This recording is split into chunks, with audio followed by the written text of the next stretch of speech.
Hello everyone, मैं मिथुन सिंह स्वागत करता हूं आप सभी का। आशा करता हूं आप सभी बहुत अच्छे होंगे।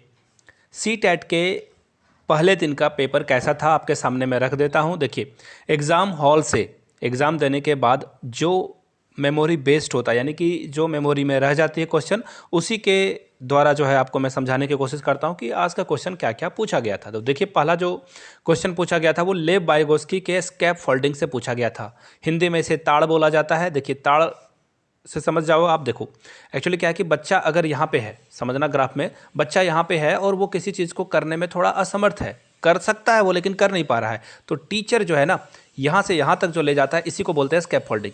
तो स्कैप फोल्डिंग से एक क्वेश्चन था, याद रखिएगा इस बात को। और इसी से रिलेटेड एक और क्वेश्चन आया हुआ था पेपर में, वाइगोस्की के जेडपीडी से भी एक क्वेश्चन पूछा गया था। तो याद रखिएगा, ये इसी ग्राफ को जेडपीडी भी बोलते हैं। तो इस तरह के 2 से 3 क्वेश्चन सिर्फ वाइगोस्की से पूछे गए थे। पियाजे के कॉग्निटिव डेवलपमेंट से भी एक क्वेश्चन पूछा गया था। और मैथ्स की अगर मैं बात करूँ ना, तो मैथ्स में देखिए क्वेश्चन कुछ ऐसा पूछा गया था, 30, 78, 12, 15, 95, 72, 54, 46, 52, इनमें से 55 से 75 के बीच में कौन सी संख्या आएगी। देखिए, यहाँ पे बहुत सारा ये 15-20 संख्या दे दी गई थी। वो देखना चाहते थे कि आपकी विल पावर कितनी मजबूत है। सिर्फ पूछा गया था कि इनमें से 55 से 75 के बीच में कौन सी संख्या आएगी। तो देखिए, 55 से 75 के बीच में एक 78 आएगा, और भी वहाँ पे बहुत सारे ऑप्शन थे। यहाँ पे मैंने सिर्फ आपको समझाने के लिए यहाँ पे लिख रखा है। अगला क्वेश्चन देखिए, अगर किसी बच्चे को 667 यानी कि 667 लिखने के लिए कहा जाता है तो वो इस तरह से लिखता है। देख लो यहाँ पे, 1s, 10s, 100, 1000, 10,000 यानी कि 60,000 67 लिख देता है।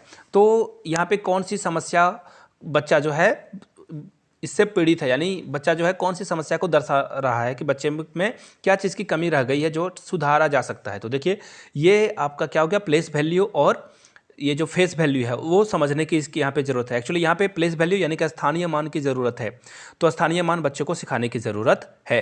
देखिए, क्वेश्चन पूछा गया था EEL से, इंग्लिश पेडागोजी में। तो इसे बोलते हैं इंग्लिश लर्निंग लर्नर्स, यानी कि जो इंग्लिश सिर्फ बोलने के लिए, जिन्हें बोलने में बहुत दिक्कत होती है, पढ़ने में दिक्कत होती है, तो EEL के माध्यम से यहाँ पे उन लर्नर्स को पढ़ाया जाता है। तो इंग्लिश लर्निंग लर्नर्स बोला जाता है। इसका फुल फॉर्म ये था BIC। देखिए, एक और पेडागोजी में क्वेश्चन था CALP, काल्प।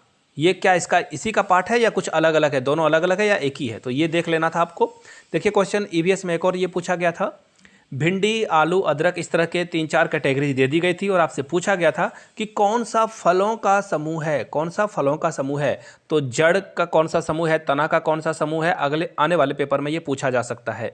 अगला देखिए, LCM और SCF से क्वेश्चन पूछा गया था, किसी रेलगाड़ी को गुफा से अगर गुजरना हो तो वो कहाँ से गुजरेगी, अरावली से, हिमालय से, इस तरह के ऑप्शंस थे यहाँ पे। क्वेश्चन हार्वर्ड गार्डनर से भी पूछा गया था कि जो इन्होंने 8 इंटेलिजेंस दिया था, बुद्धि का सिद्धांत दिया था, उससे एक प्रश्न था। कोहल वर्ग के नैतिकता से प्रश्न था। देखिए, इसमें ना कौन कौन से स्टेप, ये क्वेश्चन इसी से पूछा जाएगा कि अगर बच्चा जो है एक दूसरे को पीट रहा है, अगर किसी ने उसे मारा तो वो भी मारता है, तो ये टिट फॉर टैट वाले में आएगा। इसी तरह से जो प्री कन्वेंशनल, कन्वेंशनल और पोस्ट कन्वेंशनल के 2-2 पार्ट्स हैं, वो जरूर आप याद करके जाइए। एग्जाम में आपका 1 नंबर तो कोई नहीं ले रहा है आपसे। NEP के 2 से 3 प्रश्न थे न्यू एजुकेशन पॉलिसी से, और इनमें से कौन सा समूह में रहता है, यानी कि यहाँ पे चींटी की बात की जा रही है कि चींटी जो है समूह में रहती है, एक दूसरे के आगे पीछे चलती है। आगे देख लीजिए, हाथी के बारे में क्वेश्चन था।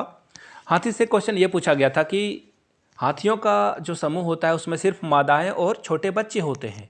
और दूसरा जो R में था, A में, यानी कि इसका जो असर्टिव लिखा हुआ था उसमें ये बातें थी।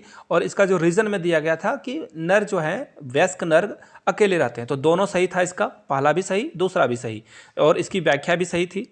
आगे देखिए, एक और क्वेश्चन मैथ से ये पूछा गया था कि 105 को 121 यानी कि 105 को 1 to 1 से अगर मल्टीप्लाई कर दें तो जो रिजल्ट आता है 681 में कितना और जोड़ दें कि ये रिजल्ट आ जाएगा। तो देखिए, कुल मिलाकर बात ये था कि ये दोनों को आपको मल्टीप्लाई करना था, जो रिजल्ट आता उसमें से इसको माइनस कर देना था, आपका रिजल्ट आ जाता। तो ये क्वेश्चन इस तरह से घुमा घुमा कर पूछा जा रहा था। देखिए, क्वेश्चन एक और था, दुकान, इससे 2-3 प्रश्न बन रहे थे इस तरह के क्वेश्चन। देखिए, ये नंबर अलग अलग थे सीटेट में, मैं आपको सिर्फ समझाने के लिए चीज़ें बता रहा हूँ। दुकानदार रविवार को 1027 जो है बुक्स बेचता है, सोमवार को 6237 और मंगलवार को 6872 बुक्स बेचता है। तो क्वेश्चन ये पूछा गया था कि रविवार, सोमवार, मंगलवार और बुधवार, कुछ और भी दिनों का यहाँ पे विवरण था, तीनों दिन मिलाकर कितना बेचता है, और सबसे ज़्यादा दिन यानी कि किस दिन वो जो है बुक बेचता है, और सबसे कम किस दिन बेचता है, दोनों का अंतर बताइए। तो इस तरह से क्वेश्चंस पूछे गए थे। कुछ और भी क्वेश्चंस आते हैं जो आपने फेस किया एग्जाम में, तो नीचे कमेंट करके ज़रूर बताइए ताकि और लोगों का फ़ायदा हो जाए। नए हो तो चैनल को सब्सक्राइब करके इस वीडियो को अपने दोस्तों तक जरूर शेयर करना है जो सीटेट देने वाले हैं। Thank you so much.